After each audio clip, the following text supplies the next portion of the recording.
Ézéchiel, chapitre 8.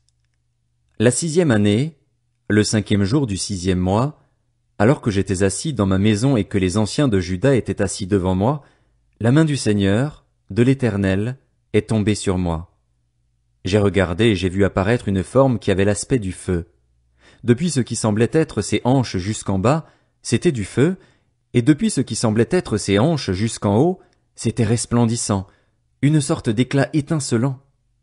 Il a tendu ce qui avait la forme d'une main et m'a attrapé par les cheveux. L'Esprit m'a enlevé entre terre et ciel et m'a transporté dans des visions divines à Jérusalem, devant l'entrée intérieure orientée vers le nord. C'était là qu'était installée l'idole de la jalousie qui provoque la jalousie de l'Éternel. La gloire du Dieu d'Israël était là, telle que je l'avais vue en vision dans la vallée. Il m'a dit, « Fils de l'homme, lève donc les yeux du côté du nord. » J'ai levé les yeux du côté du nord, et voici que cette idole de la jalousie était au nord de la porte qui conduit à l'autel, dans le passage. Il m'a dit, « Fils de l'homme, vois-tu ce qu'ils font?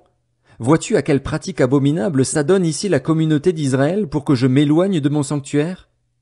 Mais tu verras encore d'autres pratiques tout aussi abominables. » Il m'a alors conduit à l'entrée du parvis. En regardant, j'ai vu un trou dans le mur. Il m'a dit, « Fils de l'homme, perce donc le mur. » J'ai percé le mur et une entrée est apparue.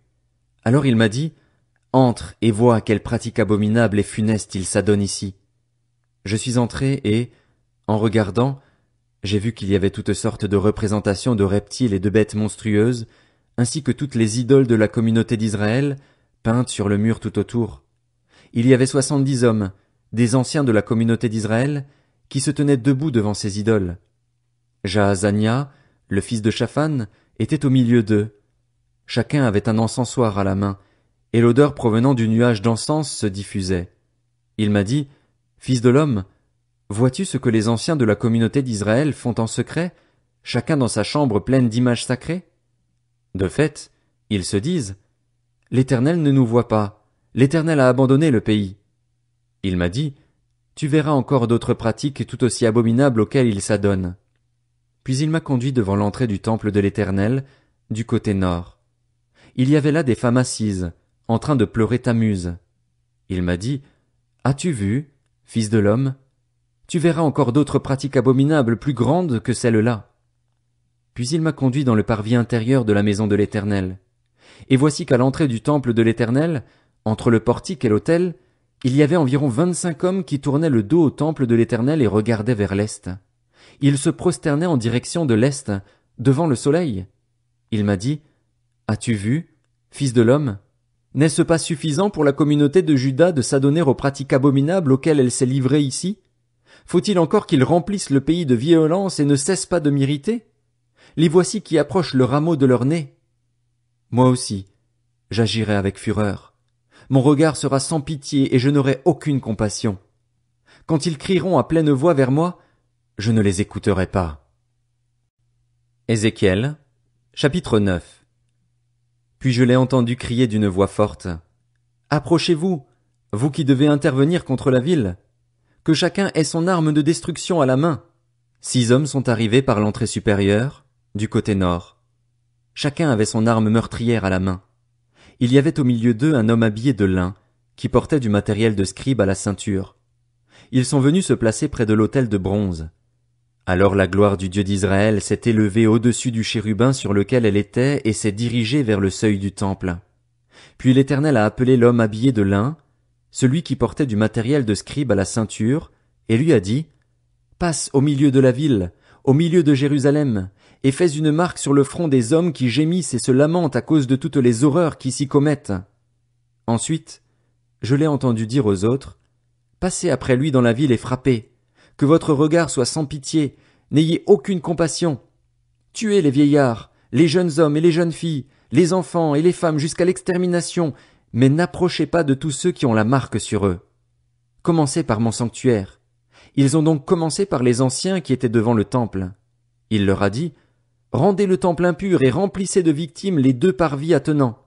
Sortez. » Alors ils sont sortis et se sont mis à frapper dans la ville. Pendant qu'ils frappaient, j'étais resté là. Je suis tombé le visage contre terre et je me suis écrié, « Ah, Seigneur éternel, Vas-tu détruire tout ce qui reste d'Israël en déversant ta fureur sur Jérusalem? Il m'a répondu, la faute de la communauté d'Israël et de Juda est immensément grande. Le pays est rempli de meurtres, la ville est pleine de perversions, car ils disent, l'Éternel a abandonné le pays, l'Éternel ne voit rien. Moi aussi, j'aurai un regard dépourvu de pitié, je n'aurai aucune compassion. Je ferai retomber leur conduite sur leur tête. Puis l'homme en habit de lin, celui qui portait du matériel de scribe à la ceinture, a fait son rapport en disant, j'ai fait tout ce que tu m'as ordonné. Ézéchiel, chapitre 10. J'ai regardé et j'ai vu, sur la voûte céleste qui était au-dessus de la tête des chérubins, comme une pierre de saphir dont l'aspect ressemblait à un trône.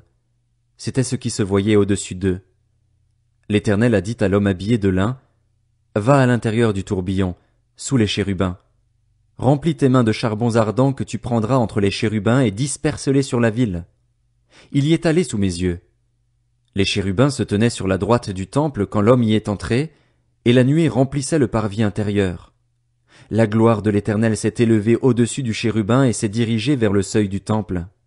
Alors le temple a été rempli de nuées et le parvis a été illuminé par la gloire de l'Éternel. On a entendu le bruit des ailes des chérubins jusqu'au parvis extérieur. Il était pareil à la voix du Dieu Tout-Puissant lorsqu'il parle.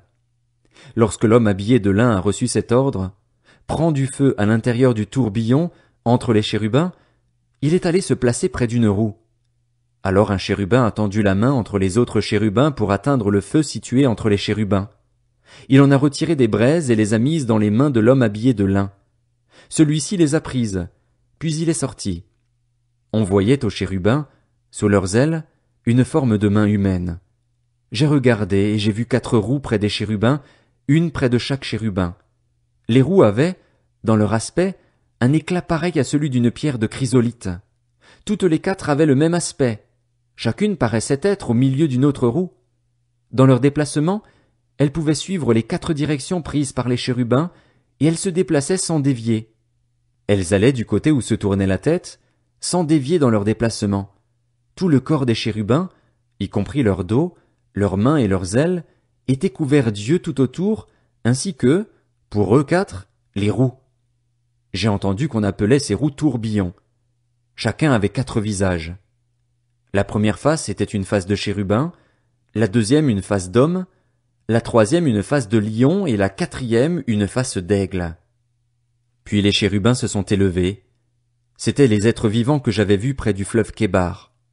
Les roues suivaient les chérubins dans leur déplacement et, quand les chérubins déployaient leurs ailes pour s'élever au-dessus de la terre, les roues ne se détournaient pas d'eux. Même là, elles les suivaient. Quand ils s'arrêtaient, elles s'arrêtaient, et quand ils s'élevaient, elles s'élevaient avec eux, car l'esprit des êtres vivants était en elles. La gloire de l'Éternel s'est retirée du seuil du temple et s'est placée au-dessus des chérubins.